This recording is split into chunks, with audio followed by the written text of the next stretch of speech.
I ask then, has God rejected his own people, the nation of Israel? Of course not. I myself am an Israelite, a descendant of Abraham and a member of the tribe of Benjamin. No, God has not rejected his own people whom he chose from the very beginning. Do you realize what the scriptures say about this? Elijah the prophet complained to God about the people of Israel and said, Lord, they have killed your prophets and torn down your altars. I am the only one left, and now they are trying to kill me too. And do you remember God's reply? He said, no, I have 7,000 others who have never bowed down to Baal. It is the same today, for a few of the people of Israel have remained faithful because of God's grace, his undeserved kindness in choosing them. And since it is through God's kindness, then it is not by their good works. For in that case, God's grace would not be what it really is, free and undeserved. So this is the situation. Most of the people of Israel have not found the favor of God they are looking for so earnestly. A few have, the ones God has chosen, but the hearts of the rest were hardened. As the scriptures say, God has put them into a deep sleep. To this day, he has shut their eyes so they do not see, and closed their ears so they do not hear.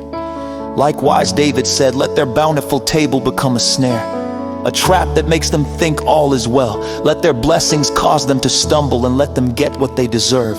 Let their eyes go blind so they cannot see, and let their backs be bent forever.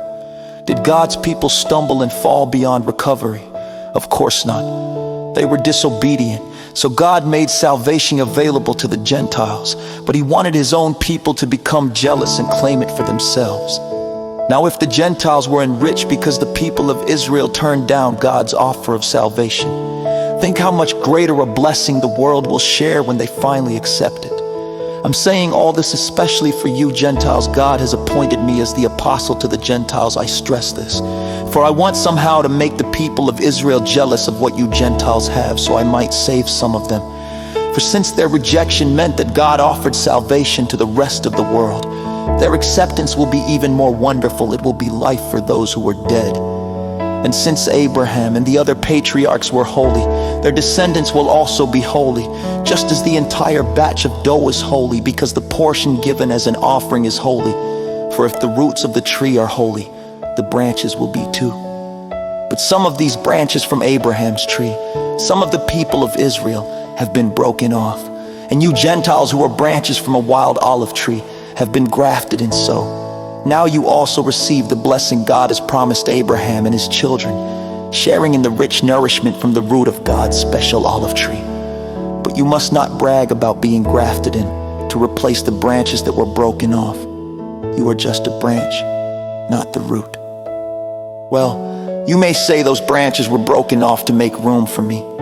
Yes, but remember, those branches were broken off because they didn't believe in Christ, and you are there because you do believe.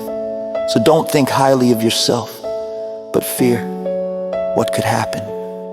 For if God did not spare the original branches, he won't spare you either.